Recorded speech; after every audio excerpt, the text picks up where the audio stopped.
उद्या होणाऱ्या मतदान प्रक्रियेत प्रत्येक घटकानं सहभाग घेऊन मतदान करावं यासाठी मुंबईतल्या सर्व 10 मतदान केंद्रांवर दिव्यांग आणि 85 वर्षापुढील ज्येष्ठ मतदारांसाठी विशेष सुविधा करण्यात आली आहे। मतदान केंद्रावर मतदारांना ने-आण करण्यासाठी मोफत वाहन सुविधा करण्यात आली आहे।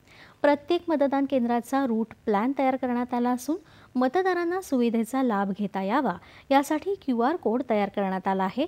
तसंच मतदारांना मतदान केंद्रांपर्यंत पोहोचवण्यासाठी प्रत्येक केंद्रावर समन्वय अधिकारी आणि दिव्यांग मित्राची नेमणूक करण्यात आली आहे।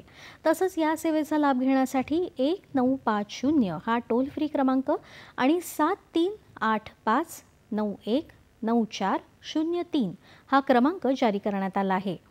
तसंच या मतदारांसाठी मतदान केंद्रांवर व्हीलचेअर व्हॅन, दिव्यांग सुलभ बसेस, इको व्हॅन, टॅक्सी, मतदानाच्या ठिकाणी जिन्यावर सरकत्या व्हीलचेअर ही सुविधा करण्यात आली आहे।